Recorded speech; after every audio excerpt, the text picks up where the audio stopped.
नमस्कार साथियों, दिव्यम क्लासेस सीकर में पुनः आपका स्वागत है। साझा की अपनी क्लास चल रही थी। पहली क्लास में हमने देखा था कि साझा क्या होता है, साझेदार कौन होते हैं, साझेदारी कितने प्रकार की होती है। इसके साथ ही हमने ये भी देखा था कि साझा में कितने प्रकार के क्वेश्चन पूछे जाते हैं। तो इन 3 प्रकार के क्वेश्चनों पर अपन ने बात की थी। भिन्न-भिन्न राशियों को समान समय के लिए निवेश करने पर आधारित प्रश्न सबसे पहला। देखो ये है भिन्न-भिन्न राशि यानी कि धन कितना भी निवेश कर सकते हैं। जैसे 3 बंदे हैं तो 1 लाख, 2 लाख, 3 लाख का निवेश कर दिया, लेकिन इसमें कंडीशन क्या है? समान समय के लिए निवेश करते हैं। और दूसरे टाइप का जो क्वेश्चन है उसमें क्या पूछा जाता है कि भिन्न-भिन्न राशियों को भिन्न-भिन्न समय के लिए निवेश करते हैं। इसमें समय अलग-अलग हो जाता है।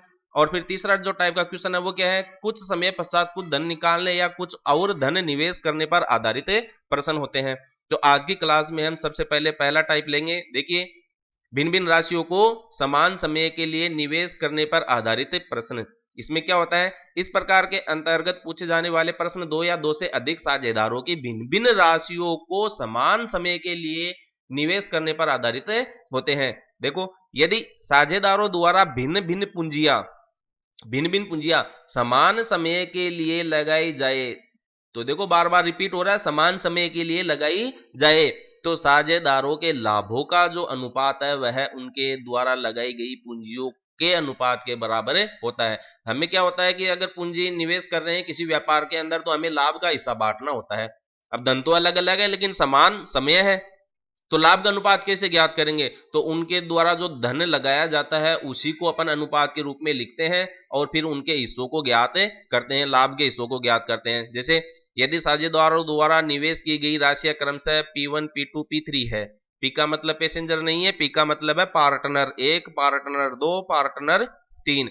तब उनके लाभों का जो अनुपात है वह है P1 अनुपात P2 अनुपात P3 होता है। और ये P1 पैसेंजर का अनुपात नहीं है, जैसे 3 आदमी आपने खड़ी कर दिए और अब उनके अनुपात ज्ञात करो, किसी की चोटी ऊपर जा रही है तो उसको काट कर दूसरे में लगा दो, ऐसा नहीं है। ये पे पार्टनर ए के द्वारा लगाया गया धन है, ये पार्टनर 2 द्वारा लगाया गया धन है और ये पार्टनर 3 के द्वारा लगाया गया धन है। इनके धनों का अनुपात ज्ञात करेंगे, है ना। इन अनुपातों के इधर उधर अपन को खुद को खड़ा नहीं होना है। अब आगे देखिए क्वेश्चन क्या है।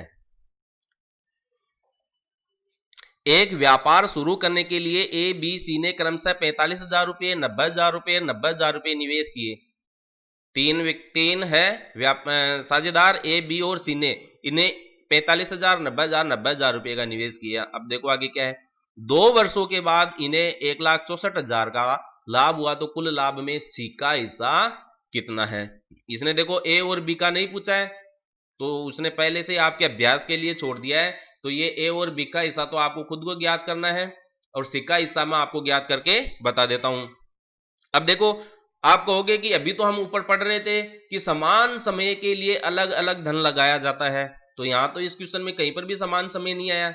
तो हर बार ऐसा होता नहीं है, रास्ता केवल एक बार दिखाया जाता है, उसके बाद में आपको अभ्यास करके आपके दिमाग को अपग्रेड करना है और आपको पहचानना है कि इसमें समान समय है या नहीं है। देखिए, 45,000 रुपये, 90,000 रुपये, 90,000 रुपये, तो धन तो अलग अलग है, समान भी हो सकता है, कोई दिक्कत नहीं है।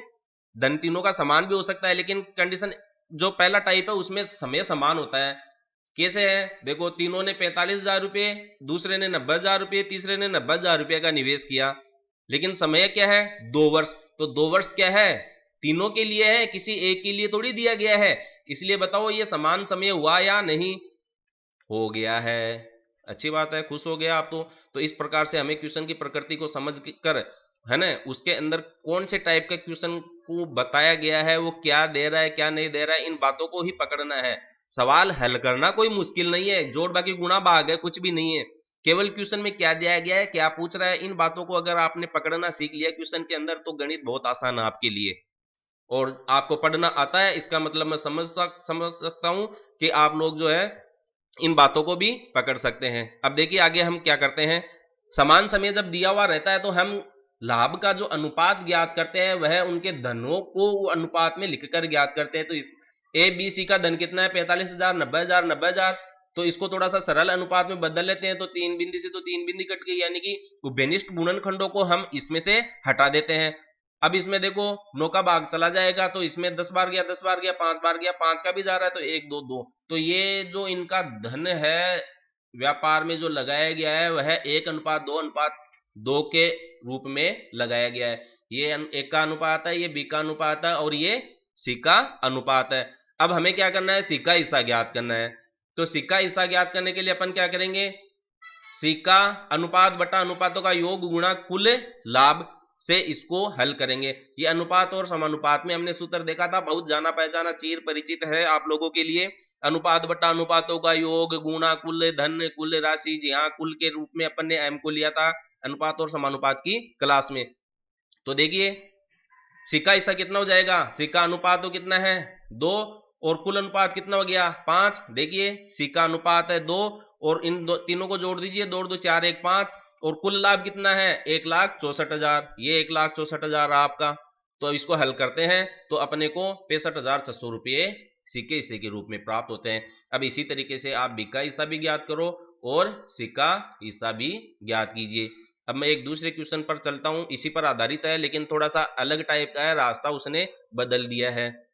तो देखो उस बदले हुए रास्ते से हम कैसे अपनी ट्रैक पर चढ़ते हैं।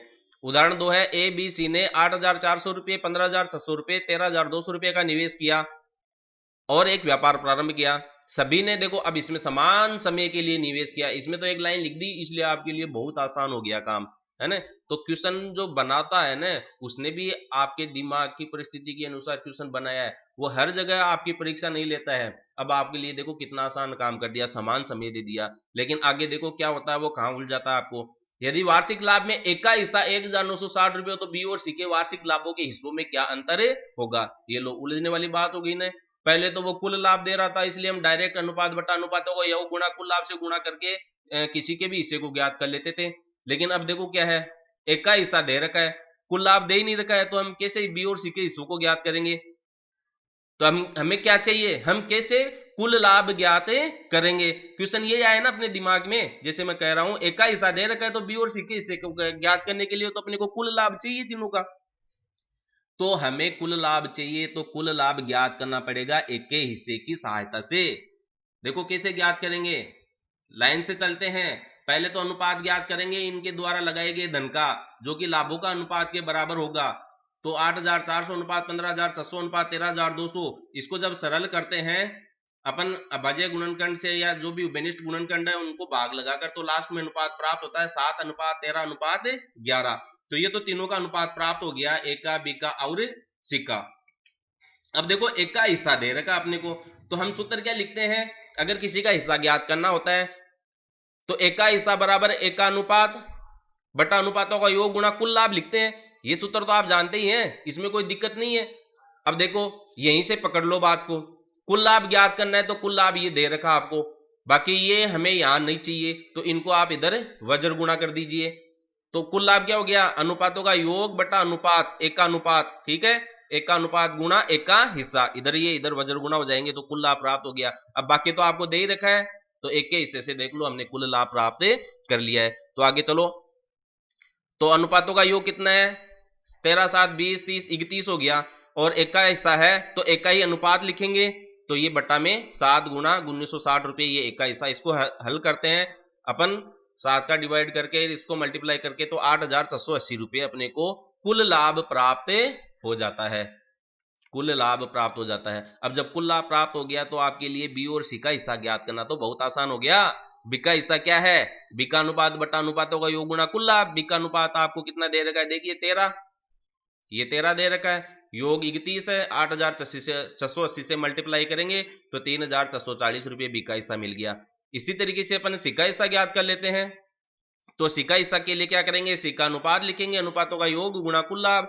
तो सी का अनुपात कितना है 11, अनुपातों का योग 31 और कुल लाभ 8,680। इसको जब सरल करते हैं तो अपने को 3,080 रुपये सिक्के हिस्से के रूप में प्राप्त होते हैं। क्वेश्चन में देखो क्या पूछा गया है अंत में, इन बी और सी का हिस्सा नहीं पूछा है, इनके हिस्सों का अंतर पूछा है। तो इसलिए अपन क्या करेंगे अंत में, बी और सी के हिस्से का अंतर कर देंगे।